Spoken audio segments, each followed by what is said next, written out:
गुजरात के अहमदाबाद के अंदर एक व्यक्ति जिसका नाम होता है विश्व कुमार, जिसके पास धन दौलत की कोई कमी नहीं होती। दो बेटे होते हैं, बड़े आराम से उसका कामकाज चल रहा होता है। लेकिन जब भी वो 12 से 13 साल की किसी भी लड़की को देखा करता तो वो विचलित हो जाया करता। दोस्तों, आज वो अपनी बहुत बड़ी गाड़ी को लेकर एक जगह पहुंचता है और वहां पर एक लड़की को देखता है जो अमरूद बेच रही होती है, जिसके पास मात्र 20 अमरूद बचे थे, बाकी उसने सारे बेच दिए थे।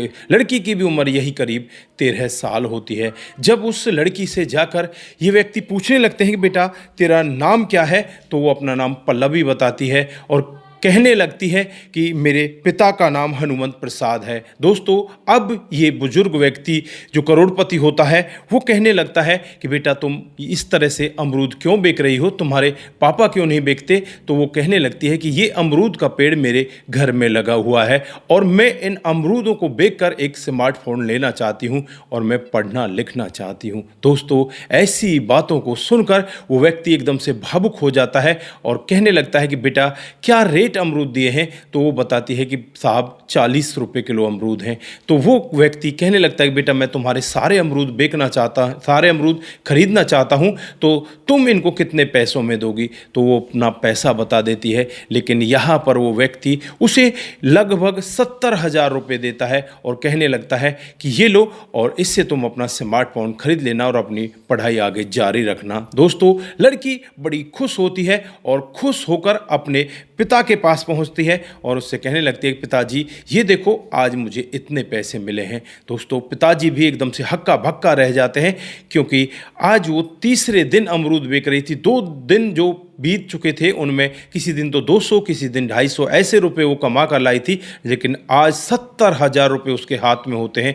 ये सब देखकर पिताजी एकदम से गुस्सा करने लगते हैं और कहने लगते हैं कि कौन तुम्हें ऐसा पैसा देकर गया है? दोस्तों, जैसे ही अगला दिन आता है, अगले दिन वो व्यक्ति फिर से वहीं पर आ जाता है और यहाँ पर जो पिता होते हैं हनुमंत प्रसाद, वो भी वहाँ पर पहुँच जाते हैं। सामने उस व्यक्ति को देखते हैं तो देखकर कहने लगते हैं कि साहब आपने मेरी बेटी को इतना पैसा क्यों दिया? तो यहाँ पर वो व्यक्ति कहने लगता है कि आपकी बेटी पढ़ना लिखना चाहती है, मैं चाहता हूँ कि आपकी बेटी पढ़े लिखे और अपने जीवन को आगे बिताए। दोस्तों, अब यहाँ पर उस व्यक्ति का एड्रेस ले लिया जाता है और एड्रेस एक पन्ने में दर्ज कर दिया जाता है और उसे घर के अंदर एक अलमारी में बंद कर दिया जाता है। उसके बाद अब यहाँ पर इस लड़की को स्मार्टफोन दिला दिया जाता है, उसका रिचार्ज कर दिया जाता है और बाकी के जो बचे पैसे होते हैं उन्हें लड़की का अकाउंट खुलवाकर उसे फिक्स में डाल दिया जाता है।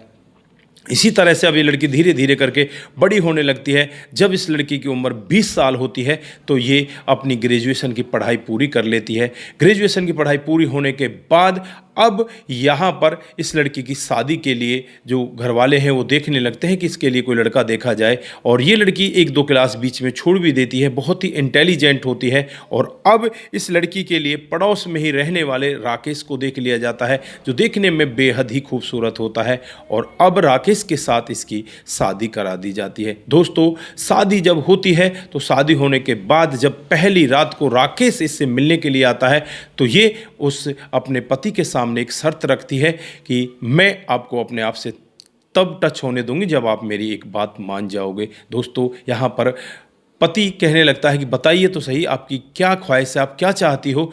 तो ये वो लड़की कहने लगती है कि मैं एक व्यक्ति से मिलना चाहती हूँ।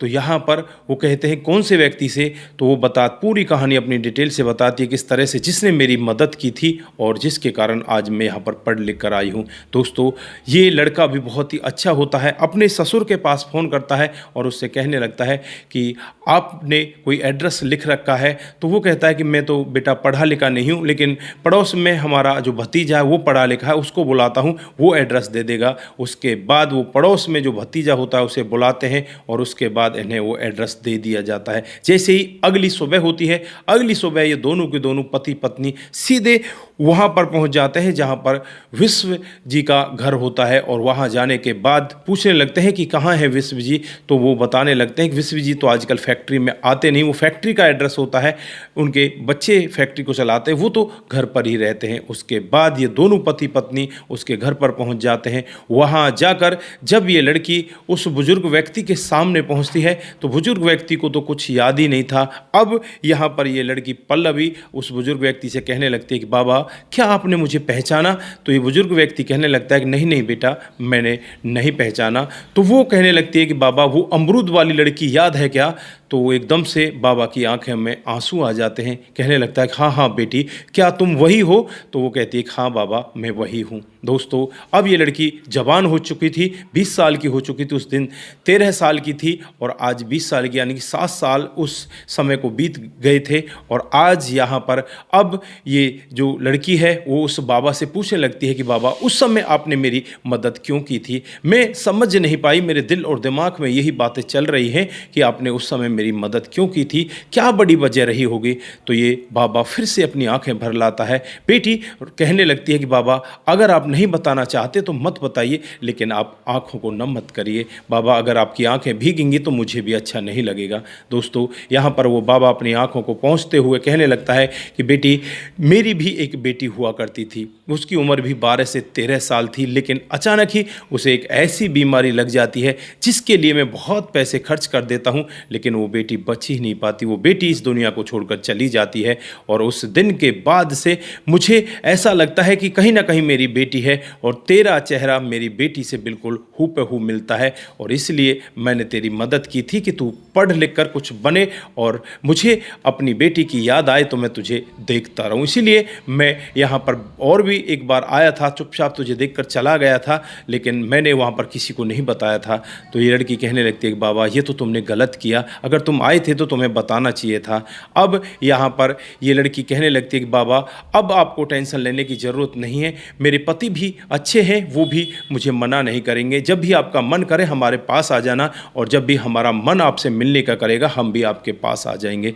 दोस्तों, अब यहाँ पर ये लड़की इसी तरह से अपने जीवन को व्यतीत करने लगती है। एक ससुराल तो इसकी वहाँ पर होती है जो इसके पिता का घर होता है, दूसरी ससुराल इसकी यानी कि मायका वहाँ पर होता है जहाँ पर अब ये बुजुर्ग व्यक्ति होता है। 2 जगह इसके मायके हो जाते हैं, गलती से मैं ससुराल कह गया, वो मायका होता है। दोस्तों, अब ये लड़की 2 जगह अपने मायके में जाती है और दोनों जगह से इसे भरपूर प्यार मिलता है, अच्छी अच्छी यहाँ पर विदा भेंट मिलती है, और इसी तरह से ये अपने जीवन को बिता रही होती है। तो दोस्तों, ये रही आज की एक छोटी सी कहानी। अगर आप किसी की मदद करोगे तो भगवान आपकी मदद जरूर करेगा। इस कहानी से हमें यही शिक्षा मिलती है। बाकी आप लोग यहाँ पर क्या कहना चाहते हैं, आप लोग भी अपने कमेंट यहाँ पर जरूर देकर जाएं। आज के लिए बस इतना ही, फिर मिलते हैं किसी नए मोड के साथ। तब तक के लिए आप अपना ख्याल रखें, परिवार का ख्याल रखें, सतर्क रहें, सावधान रहें, रिश्तों की अहमियत को जरूर समझें। नमस्कार, जय हिंद, जय भारत।